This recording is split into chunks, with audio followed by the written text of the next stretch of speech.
Hi, I'm Mr. Dartmouth. It's Christmas break and I'm kicking it with my San Francisco homies. Well, right now I'm visiting an old high school friend in his kind of unbelievably depressing bachelor pad in Berkeley.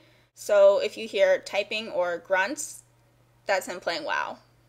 So I've been getting a lot of sex questions, especially about, what it's like to be a dominatrix, and I will get there, my friends. But first, I have something I need to get off my chest now that I'm off campus. So indulge me. Let me go too far just this once. I need to dedicate a little time to really the inspiration for this vlog.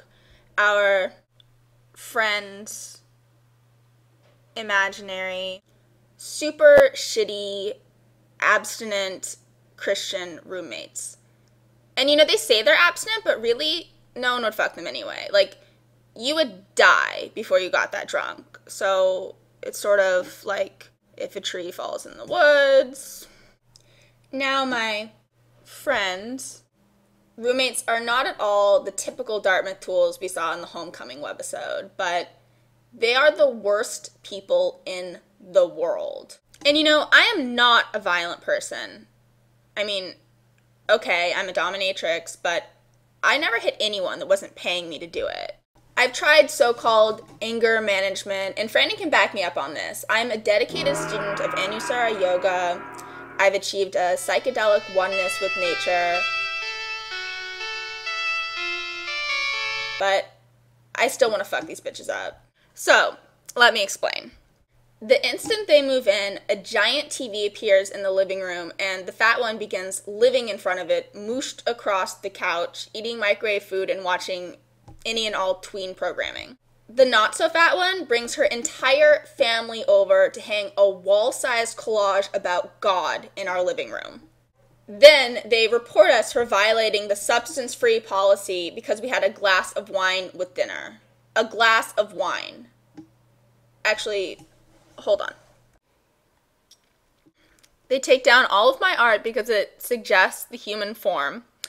Then the fat one replaces the wall space with the tackiest, most hideous shit you have ever seen. I took clips with my phone that I'm itching to show you, but I can't because they're imaginary. Imaginary Jonas Brother fans or disciples. Then one night, I guess I left my door cracked just a smidge, and my ferret Madeline got out into the hall for a couple minutes before I grabbed her. These bitches actually reported my ferret because they suck that much. I was fined and had to move Madeline, the light of my life, into a friend storm. You know what it really is? There are a lot of people who suck in private, but these girls try to enforce their sucking on us and make our lives suck as much as theirs. And you know what? It kind of worked. Like, my libido took a huge hit living with them. And Franny said the same thing. I mean, they just, emanate anti-sexy. Now, I just want to make it clear, I am not trying to hate on fat people. Fat can be fucking fierce.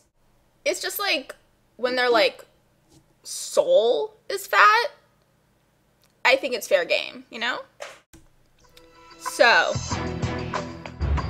fat tool, not so fat tool. I'm sorry, you're just tools. Bye.